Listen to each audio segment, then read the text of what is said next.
আসসালামু আলাইকুম বন্ধুরা, অ্যাকাউন্টিং লার্নার্স ক্লাসরুমে আপনাদের স্বাগতম। বন্ধুরা, আজকে আমরা আলোচনা করব টেবুলার ছকের বেসিক নিয়ে।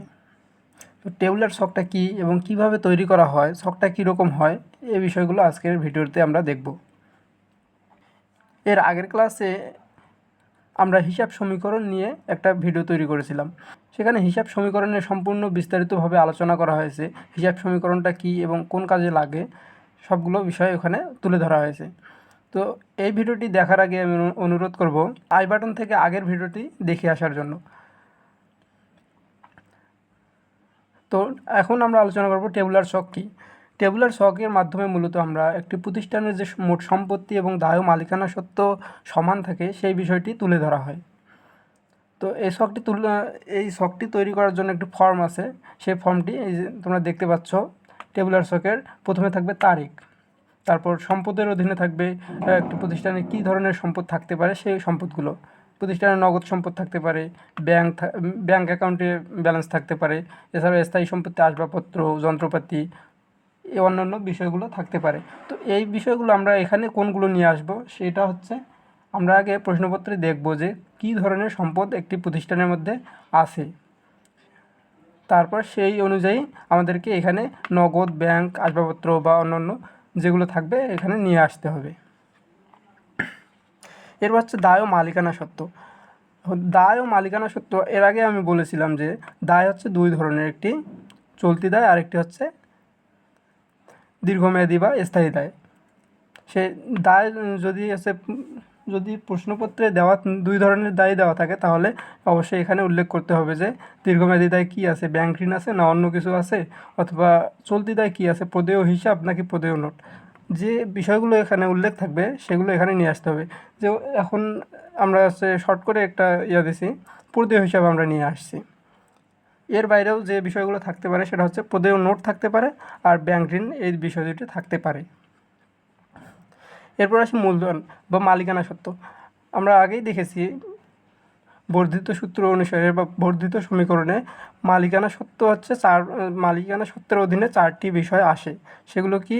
মালিকের মূলধন, প্রতিষ্ঠানের আয়, প্রতিষ্ঠানের ব্যয় এবং মালিকের উত্তোলন।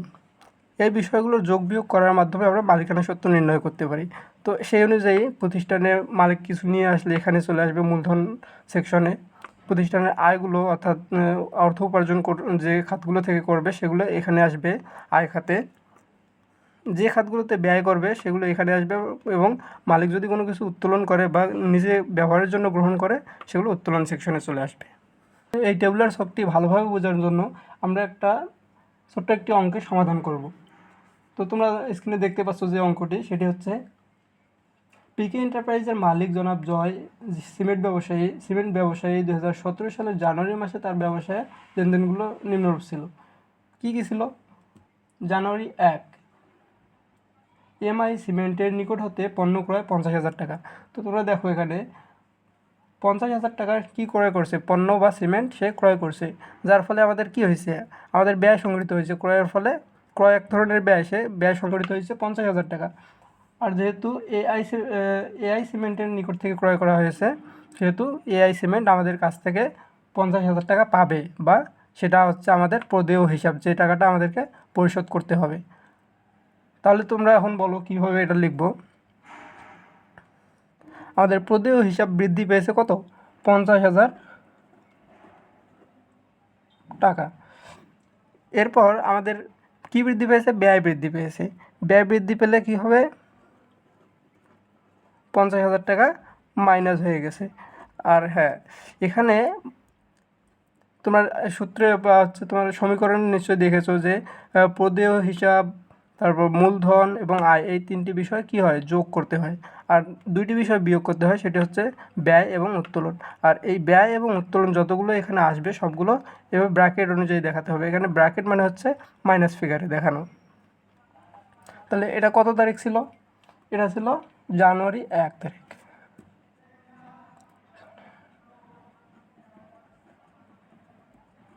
জানুয়ারি 1।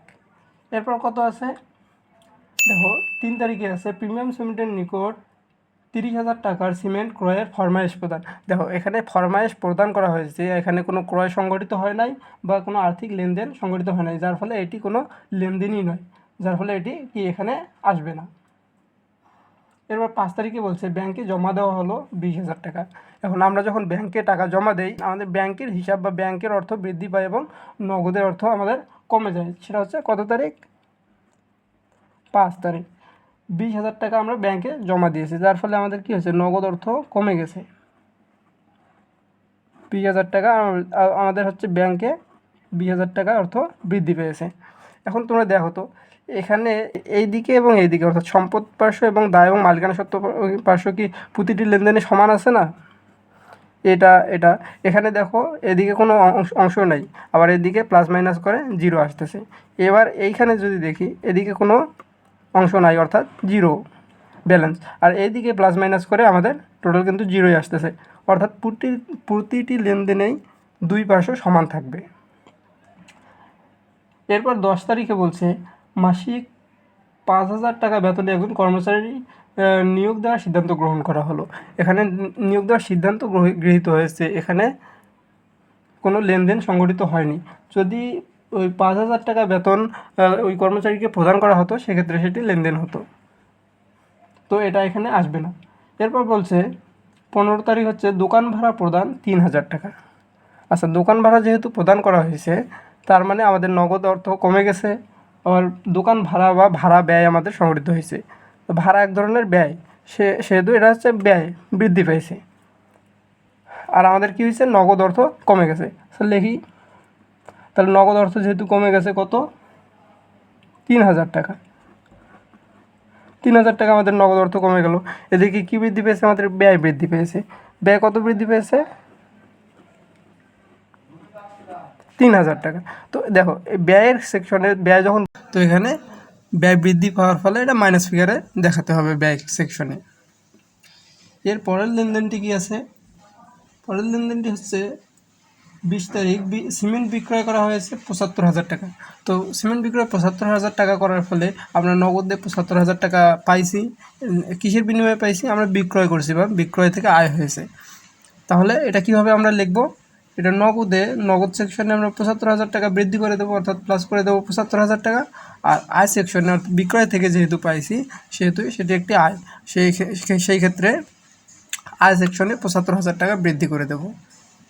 আমরা হচ্ছে যে সংখ্যাগুলো আছে এগুলো যোগ করব, নগদের অধীনে যেগুলো আছে, ব্যাংকের অধীনে প্রদেয় হিসাব, আয় এবং ব্যয়ের অধীনে যেগুলো আছে যোগ বিয়োগ করে ফেলবো।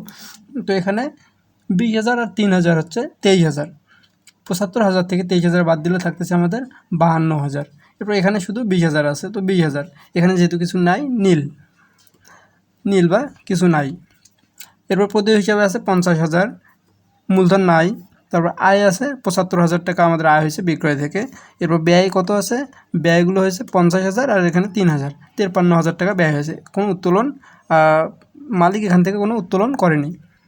তো এখন এই যে আইটেমগুলো আসছে নগদ, ব্যাংক এবং অন্যান্য থেকে, এইগুলো যোগ করে আমাদের কত আসছে? 72,000। এই 72,000 হচ্ছে আমাদের মোট সম্পত্তি।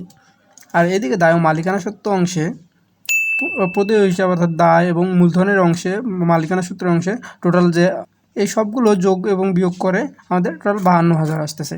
তো দেখো এইদিকে সম্পদ পাশেও 72,000 এবং দায় ও মালিকানা পাশেও 72,000। তো মূলত এইটাই হচ্ছে আমাদের টেবুলার ছক। এর পরবর্তী ভিডিওতে আমরা একটা বর্ধিতভাবে একটা টেবুলার ছক তৈরি করব, একটা নতুন অঙ্ক নিয়ে বা একটা নতুন সমস্যা নিয়ে।